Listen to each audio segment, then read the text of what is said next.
Mari kita sama-sama membaca di dalam Kejadian 50 ayat yang ke-22 sampai 23. Adapun Yusuf, ia tetap tinggal di Mesir beserta kaum keluarganya, dan Yusuf hidup 110 tahun.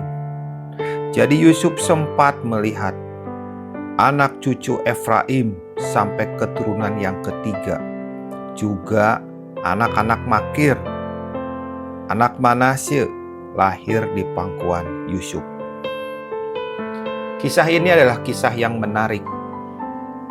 Kisah di mana seseorang mau menyelesaikan panggilannya dan menggenapinya sampai menutup mata. Kita tahu setelah Yakub meninggal, Yusuf beserta dengan kakak dan adiknya menguburkan Yakub di Makpela, tempat pemakaman. Di situ ada Abraham dan Sarah, ada Ishak dan Ribkah, juga ada Yakub dan Lea. Sebenarnya pada saat itu mudah bagi Yusuf dan kaum keluarganya untuk tidak lagi tinggal di Mesir dan tinggal di tempat yang telah Tuhan janjikan untuk mereka, yaitu di tanah Kanaan. Tidak perlu mengalami perbudakan selama 400 tahun. Tetapi kenapa ayat ini menuliskan adapun Yusuf, ia tetap tinggal di Mesir beserta kaum keluarganya, dan Yusuf hidup 110 tahun. Dia menggenapi panggilan Tuhan. Dia tidak melangkah menurut pikirannya sendiri. Dia tidak memutuskan berdasarkan apa yang nyaman buat dagingnya, tetapi dia izinkan Tuhan bekerja. Izinkan Tuhan melakukan perkara-perkara yang telah ditetapkan, sehingga Yusuf beserta kaum keluarganya dan anak cucunya menjadi sebuah bangsa tinggal di Mesir. Dan akhirnya mereka dibawa keluar dari Mesir dengan tangan Tuhan yang kuat dan penuh kuasa. Pada saat itu orang berpikir, kenapa Yusuf harus memimpin keluarganya kembali ke Mesir? Bukankah mereka ketika Yakub, ayah mereka itu meninggal, dikuburkan adalah kesempatan yang baik untuk pamit kepada Firaun, pamit kepada bangsa Mesir yang telah membuat mereka bisa tinggal sekian tahun di sana, dan waktunya mereka kembali untuk tetap kepada panggilan mereka. Tetapi luar biasa, Yusuf bukan orang yang menginginkan apa yang diingini menurut pikirannya sendiri atau kenyamanan dagingnya. Dia lakukan sesuai dengan yang Tuhan telah tetapkan, yaitu keturunannya akan keluar dari Mesir. Karena itu Yusuf berkata dia tetap tinggal di Mesir. Dan pada saat itu adalah waktu yang kosong. Waktu tidak ada pemimpin, waktu tidak ada nabi, waktu tidak ada orang-orang yang memimpin seperti Yusuf yang lainnya. Pada saat itu, dari Yusuf meninggal sampai keluar adalah waktu yang kosong. Tidak ada malaikat muncul, tidak ada pimpinan yang nyata, yang ada adalah kekosongan.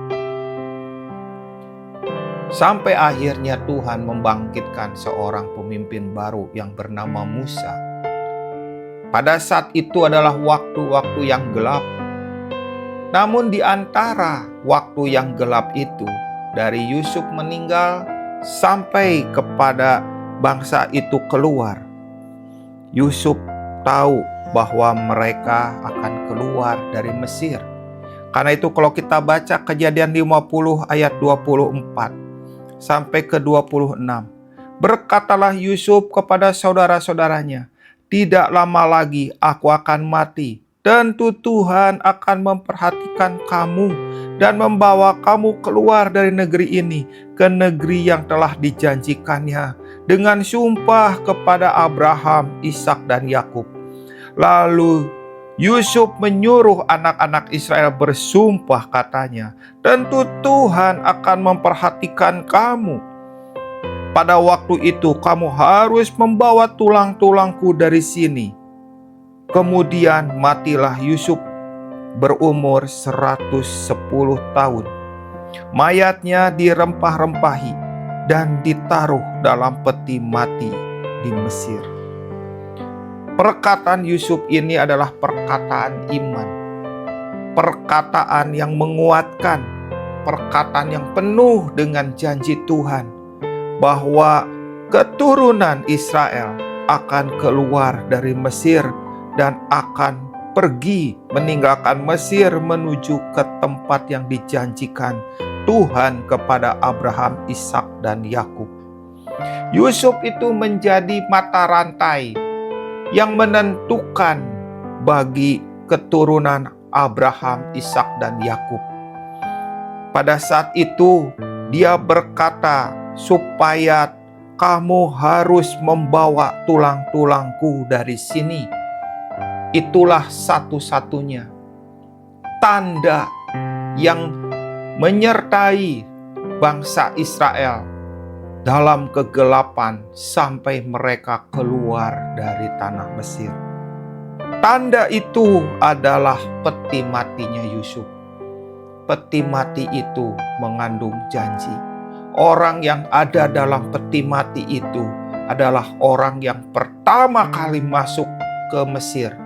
Dan orang itu mendampinginya 400 tahun kemudian, sekalipun dalam bentuk tulang belulang. Sebuah perkara yang luar biasa. Perkara yang membuat kita tercelik. Bagaimana Yusuf bisa melihat apa yang telah Tuhan mulai dalam dirinya. Dia akan menyelesaikannya.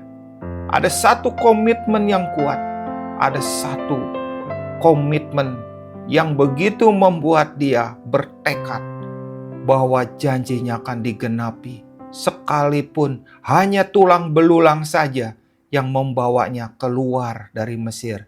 Tapi dia percaya bahwa itulah satu-satunya tanda yang menyertai bangsa Israel keluar dari Mesir.